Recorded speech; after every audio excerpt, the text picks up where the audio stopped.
మన శాఖ మంత్రి గారు ఎంతో చక్కగా చెప్పారు. సభాముఖంగా చర్చించి సానుకూలంగా నిర్ణయాలు తప్పక తీసుకుందాము.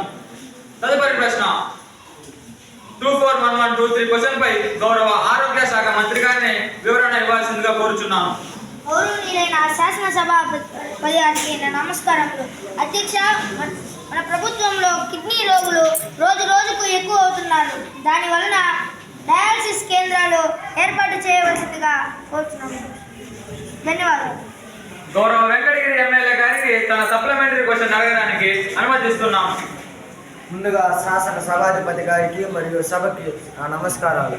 అధ్యక్ష, నేను వెంకటగిరి నియోజకవర్గం ఎమ్మెల్యే కోనాటి హరీష్ కుమార్ మాట్లాడుతున్నాను. అధ్యక్ష, నేను హెల్త్ మినిస్టర్ గారిని 2 ప్రశ్నలు అడగడానికి అనుమతి కోరుతున్నాను. అధ్యక్ష, మొదటి ప్రశ్న, మన రాష్ట్రంలో ఎక్కువ మంది ఈ మధ్య కాలంలో కిడ్నీ పేషెంట్స్ రోజు రోజుకి ఎక్కువ అవుతున్నారు. అధ్యక్ష, దీనికి సంబంధించి ప్రతి నియోజకవర్గానికి డయాలిసిస్ సెంటర్స్ ఎంతగానో అవసరం ఉంది. అధ్యక్ష, దీనిని మన ప్రభుత్వం ఎలాంటి చర్యలు తీసుకోవాలనుకుంటున్నారో తెలియజేయవలసిందిగా కోరుతున్నాం. అధ్యక్ష, మన ప్రభుత్వంలో 7 డయాలసిస్ కేంద్రాలు ఏర్పాటు చేయనున్నట్లుగా ప్రకటించింది. అధ్యక్ష, ఏర్పాటు చేయనున్న 7 డయాలసిస్ కేంద్రాలు ఉన్నాయి. అధ్యక్ష, అదేవిధంగా కేంద్రం పథకం కింద ప్రధానమంత్రి నేషనల్ డయాలసిస్ ప్రోగ్రామ్ అనే పథకం కూడా పెట్టారు. అధ్యక్ష, దీని ఖర్చు ఒక్కొక్క కేంద్రానికి దాదాపు 75 లక్షల విలువైన రక్తశుద్ధి యంత్రాలు, డయాలసిస్ మిషన్లు మరియు ఇతర పరికరాలు ఏర్పాటు చేస్తాం. అధ్యక్ష, అదేవిధంగా ప్రతి కేంద్రానికి 3 సెక్షన్ల ద్వారా 15 మంది రోగులకు చికిత్స అందించవచ్చు. అధ్యక్ష, కొత్త కేంద్ర స్థలాలు కోట, విజయనగరం జిల్లా, భీమవరం, పశ్చిమ గోదావరి జిల్లా, పీలేరు, అన్నమయ్య జిల్లా, సీతంపేట, పార్వతీపురం జిల్లా, వెంకటగిరి, ఎస్పీఎస్ఆర్ నెల్లూరు జిల్లా, అడ్డంకి, బాపట్ల జిల్లా, సున్నిపేట, నంద్యాల జిల్లా ప్రస్తుతం ఉన్న డయాలసిస్ కేంద్రాలు.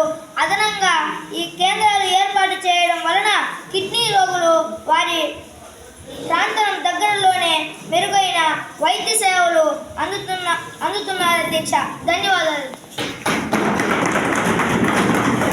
రెండవ ప్రశ్న అధ్యక్ష, గ్రామాలలో ఉన్నటువంటి ప్రజలకు ఏ విధమైనటువంటి ఆరోగ్య పథకాలు అందిస్తున్నారో తెలుసుకోవాల్సిందిగా కోరుతున్నాం. అధ్యక్ష, అదేవిధంగా గ్రామాల్లో చూసుకున్నట్లయితే నెలలో 2వ శనివారం ఉన్నటువంటి వృద్ధులకు 104 ద్వారా మాత్రలు అందించడం మరియు బీపీ, షుగర్ వ్యాధులకు సంబంధించిన టెస్టులు ఇంకనూ మాత్రలు అందించడం జరుగుతుంది. అధ్యక్ష,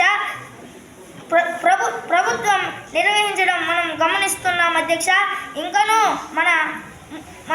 మనం ముందుకు గ్రామాల్లో వైద్యపరంగా ఎంతగానో అభివృద్ధి చేస్తామని సభాపూర్వకంగా తెలియజేస్తున్నాం. అధ్యక్ష, ధన్యవాదాలు. అధ్యక్ష,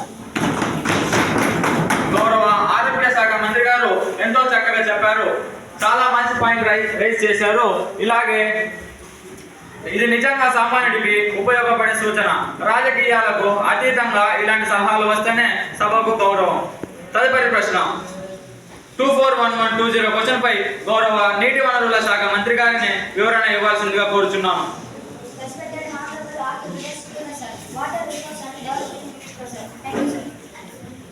గౌరవ పుంగనూరు ఎమ్మెల్యే గారికి తన సప్లిమెంటరీ క్వశ్చన్ అడగడానికి అనుమతిస్తున్నాను.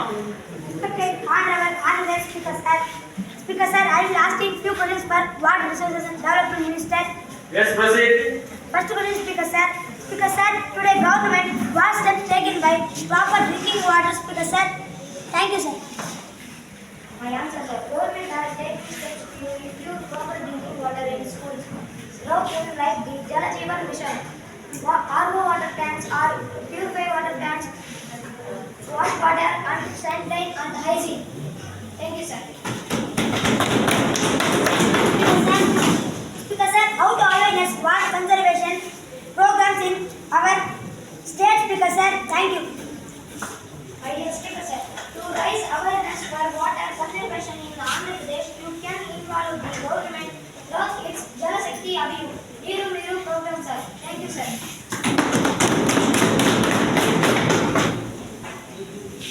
గౌరవ నీటి వనరుల శాఖ మంత్రి గారు ఎంతో చక్కగా చెప్పారు. సభాముఖంగా నిర్ణయాలు తప్పక తీసుకుందాం. తదుపరి ప్రశ్న 241108 క్వశ్చన్ పై గౌరవ చట్టం మరియు న్యాయ శాఖ మంత్రి గారిని వివరణ ఇవ్వాల్సిందిగా కోరుచున్నాం. గౌరవనీయ స్పీకర్ గారికి, సభ్యులందరికీ నా హృదయపూర్వక నమస్కారం. అధ్యక్ష, ఈ రోజు నేను చెప్పదలసిన ముఖ్యమైన పాత్ర లా అండ్ జస్టిస్ చెప్పదలుచుకుంటున్నాను. ధన్యవాదాలు అధ్యక్ష. గౌరవ కోడుమూరి ఎమ్మెల్యే గారిని తన సప్లిమెంటరీ క్వశ్చన్ అడగడానికి అనుమతిస్తున్నాను. గౌరవ ఆంధ్రప్రదేశ్ సభాపతి గారికి నా నమస్కారాలు మరియు నా తోటి ఎమ్మెల్యేలకు నమస్కారాలు. కోడూరు నియోజకవర్గం ఎమ్మెల్యే సంతోష్ అని నేను. అధ్యక్ష, మీరు అనుమతిస్తే న్యాయశాఖ మంత్రి గారిని కొన్ని ప్రశ్నలు అడగాలని కోరుతున్నాను. అధ్యక్ష, న్యాయశాఖ మంత్రి గారికి నా మొదటి ప్రశ్న. అధ్యక్ష, ఈ రోజుల్లో మన రాష్ట్రంలో చాలా ప్రదేశాలలో మహిళలపై మరియు విద్యార్థులపై హెరాస్మెంట్ మరియు హింసించడం వంటివి చాలా జరుగుతున్నాయి. ప్రభుత్వము ఎలాంటి చర్యలు తీసుకుంటున్నారో వివరించవలసిందిగా కోరుతున్నాం. అధ్యక్ష. గౌరవ సభాపతి గారికి నా నమస్కారములు. అధ్యక్ష, కోడుమూరి ఎమ్మెల్యే కె సంతోష్ గారు జరిగింది అయితే చెప్పే కొన్నంతగా ఉంది. అధ్యక్ష, జరగలేదు అని చెప్పడు లేదు, జరిగింది. ప్రతిపక్ష నాయకుడు గౌరవ కోడుమూరి ఎమ్మెల్యే గారు వాస్తవాలు మాట్లాడాలి. అధ్యక్ష, గత ప్రభుత్వంలో ఇలాంటి ఎన్నో జరిగాయి. మేము ప్రతిపక్షంలో ఉన్నప్పుడు వాటి నివారణ మార్గాలు వివరించాము.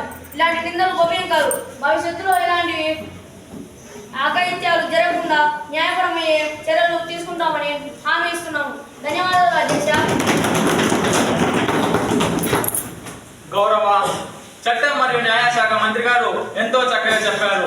సభాముఖంగా చర్చించి సానుకూలంగా నిర్ణయాలు తీసుకుందాం. తదుపరి ప్రశ్న 24117 క్వశ్చన్ పై గౌరవ దేవాదాయాల శాఖ మంత్రి గారిని వివరణ ఇవ్వాల్సిందిగా కోరుచున్నాం. గౌరవనీయులైనటువంటి శాసన సభాపతి వారికి మరియు సభకు నా నమస్కారం. అధ్యక్ష, మన రాష్ట్రంలో ఈ మధ్య తిరుమల శ్రీ వెంకటేశ్వర స్వామి లడ్డు ప్రసాదంలో కల్తీ నెయ్యితో చేస్తున్నారు. అధ్యక్ష, ధన్యవాదములు. గౌరవ రాప్తాడు ఎమ్మెల్యే గారిని తన సప్లిమెంటరీ క్వశ్చన్ అడగడానికి అనుమతిస్తున్నాను. గౌరవనీయులైన ఆంధ్రప్రదేశ్ సభాపతి గారికి నా నమస్కారాలు. Raptadu MLA Sai Ganesh sir. అధ్యక్ష, మీ సమక్షంలో సభాముఖంగా దేవాదాయ శాఖ మంత్రి గారిని కొన్ని ప్రశ్నలు అడగడానికి అనుమతి కోరుచున్నాను. ధన్యవాదాలు అధ్యక్ష. మన రాష్ట్రంలో ఈ మధ్య తిరుమల స్వామి లడ్డు ప్రసాదం కల్తీ నెయ్యితో చేశారని భక్తులు విచారం వ్యక్తం చేయడం జరిగినది. దీని వివరణలు కోరుచున్నాను. అధ్యక్ష, శ్రీ వెంకటేశ్వర స్వామి లడ్డు ప్రసాదంలో కల్తీ నెయ్యి వాడుతున్నారని, జంతువులకు కలిపారని ఆరోపణలు వచ్చాయి. అధ్యక్ష, దీనిపై విచారణ జరుగుతుంది. అధ్యక్ష, ఈ విచారణపై సుప్రీంకోర్టులో పిటిషన్ దాఖలైంది మరియు సిట్ ప్రత్యేక దర్యాప్తు బృందం దర్యాప్తు ప్రారంభించింది. అధ్యక్ష, ఈ వాదనలో విజయానికి ఆధారపూర్వకంగా రుజువైతే సంబంధిత సభ్యులపై సంస్థలపై చట్టపరమైన చర్యలు తీసుకుని భవిష్యత్తులో ఇలాంటివి జరగకుండా చూసుకుంటామని తెలియజేస్తూ భక్తుల యొక్క ఆధ్యాత్మిక కార్యక్రమాలకు భంగం కలగకుండా చూసుకుంటానని దేవాదాయ ద్వారా తెలియజేస్తున్నాము. అధ్యక్ష, ధన్యవాదములు. గౌరవ దేవాదాయాల శాఖ మంత్రి గారు ఎంతో చక్కగా చెప్పారు. సభాముఖంగా చర్చించి సానుకూలంగా నిర్ణయాలు తప్పక తీసుకుందాము. తదుపరి ప్రశ్న 241124 క్వశ్చన్ పై గౌరవ ఆర్థిక శాఖ మంత్రి గారిని వివరణ ఇవ్వాల్సిందిగా కోరుచున్నాం. GST అనే యాక్ట్, కొత్తగా వచ్చిన GST అనే యాక్ట్ 2025 సెప్టెంబర్ 22న రాజ్యాంగంలోకి ఆమోదంలోకి వచ్చింది. గౌరవ పుంగనూరు ఎమ్మెల్యే గారిని తన సప్లిమెంటరీ క్వశ్చన్ అడగడానికి అనుమతిస్తున్నాను. అధ్యక్ష, పుంగనూరు ఎమ్మెల్యే మంజునాథ్ మాట్లాడుతున్నాను. ముందుగా శాసనసభాధిపతి గారికి మరియు సభకు నా నమస్కారం. అధ్యక్ష, ఆర్థిక శాఖ మంత్రిని 2 ప్రశ్నలు అడగాలని అనుమతి కోరుతున్నాను. అధ్యక్ష, నా మొదటి ప్రశ్న. అధ్యక్ష, GST అనగా వస్తు సేవల పన్ను, దీని విధులు ఇప్పుడు ఎలా నడుస్తున్నాయి? అధ్యక్ష, వ్యాపారవేత్తలు దీన్ని పాటించడం లేదని ప్రజలు ఫిర్యాదు చేస్తున్నారు. అధ్యక్ష, ఆర్థిక శాఖ మంత్రి ఏం చేస్తున్నారు? అధ్యక్ష, సభాధిపతి గారికి నా నమస్కారం. పుంగనూరు ఎమ్మెల్యే అయిన మంజునాథ్ గారు నాకు ఇచ్చిన ప్రశ్నకు నేను సమాధానం ఇవ్వడానికి నాకు అనుమతి ఇవ్వండి. అధ్యక్ష, అధ్యక్ష, పుంగనూరు ఎమ్మెల్యే మంజునాథ్ గారు ఊహించుకొని చెప్తున్నాడో లేకపోతే పగటి పూట కలలు కంటున్నాడో నాకు తెలియదు కానీ ఈ ప్రశ్నకు సమాధానం అధ్యక్ష. జిఎస్టీ అనే అధికరణం 101వ రాజ్యాంగ అధికరణంలో ఇది ఆమోదంలోకి వచ్చింది. ఇది ఆమోదంలోకి వచ్చి ఎన్నో రోజులు అవుతున్నా కానీ వ్యాపారవేత్తలు దీనిని బాగా పాటిస్తున్నారు. మరి వినియోగదారులు కూడా దీనిని పాటించాలిగా. జిఎస్టీ అని ఎన్నో ప్రోగ్రాంలు కండక్ట్ చేశాం అధ్యక్ష, ఎన్నో మీటింగ్లు పెట్టించాం అధ్యక్ష. దానికి సాక్ష్యాలు అధ్యక్ష. ప్రభుత్వం నుండి విడుదలైన జిఎస్టీ పోస్టర్లు అధ్యక్ష పరిశీలన కోసం పంపిస్తున్నాం అధ్యక్ష.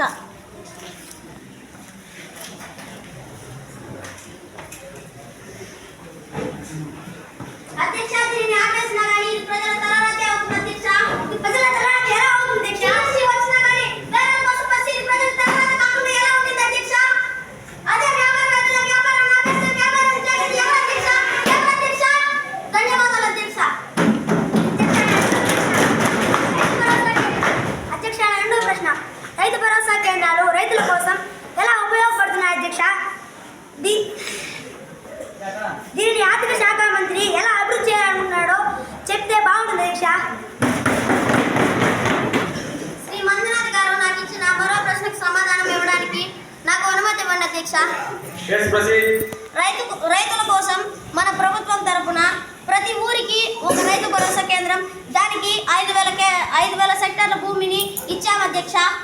దాన్ని త్వరలో భూములు లేని వారికి, భూములు తక్కువగా ఉన్న వారికి ఇస్తాం అధ్యక్ష. ఒక్కొక్కరికి 10 సెక్టార్లు చొప్పున ఇస్తాం అధ్యక్ష. రాబోయే సంక్రాంతిలో ఇచ్చి చూపిస్తాం అధ్యక్ష. ఎందుకంటే వాళ్ళు రైతుల అధ్యక్ష, మన విఐపీల అధ్యక్ష. శ్రీ లాల్ బహదూర్ శాస్త్రి అన్నట్లుగా జై జవాన్ జై కిసాన్. దేశ రక్షణ కోసం సైనికులు ఎంత అవసరమో ఈ ప్రపంచ జీవం కోసం రైతులు కూడా అంతే అవసరం అధ్యక్ష. అందుకే అధ్యక్ష వాళ్ళు మన విఐపీలో ఎవడైనా పరిశ్రమలు కట్టించడానికి, ఫ్యాక్టరీలు నిర్మించడానికి, భూములను లాక్కోవడానికి చూశారో ఒక్కొక్కడికి ఊచలు లెక్క పెట్టి ఉచ్చపోయిస్తాం అధ్యక్ష. ధన్యవాదాలు అధ్యక్ష. గౌరవ ఆర్థిక శాఖ మంత్రి గారు ఎంతో చక్కని పాయింట్ రేస్ చేశారు.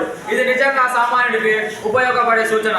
రాజకీయాలకు అతీతంగా ఇలాంటి సలహాలు వస్తేనే సభకు మంచి గౌరవం.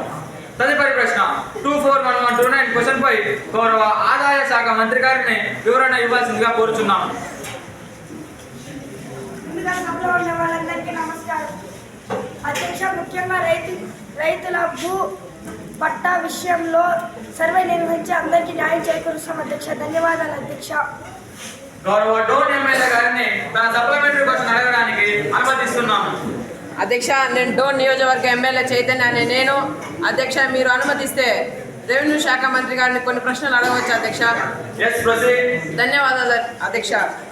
అధ్యక్ష, సన్నకారు రైతులకి భూజారే విషయంలో ఏం జాగ్రత్త తీసుకున్నారు అధ్యక్ష? అధ్యక్ష, ప్రభుత్వానికి చెల్లించాల్సిన భూమి శిస్తు మరియు భవన పన్నుల బకాయిలు క్రమం తప్పకుండా వసూలు చేయడం జరుగుతుంది అధ్యక్ష. అధ్యక్ష, భూమి రికార్డుల నిర్వహణ మరియు యజమాని హక్కులు మరియు లావాదేవీలకు సంబంధించిన రికార్డుల నిర్వహణ మరియు అప్డేట్ చేయడం కూడా జరిగింది అధ్యక్ష. అధ్యక్ష, భూమి సమస్యలో పరిష్కారం సర్వే నిర్వహించి మరియు ప్రభుత్వ ఆస్తులను కూడా రక్షించడం కూడా జరిగింది అధ్యక్ష. ధన్యవాదాలు అధ్యక్ష. గౌరవ ఆదాయ శాఖ మంత్రి గారు ఎంతో చక్కగా చెప్పారు. సభాముఖంగా చర్చించి సానుకూలంగా నిర్ణయాలు తప్పక తీసుకుందాం. తదుపరి ప్రశ్న 241121 క్వశ్చన్ పై గౌరవ సామాజిక సంక్షేమ శాఖ మంత్రి గారిని స్పందించవలసిందిగా కోరుచున్నాను.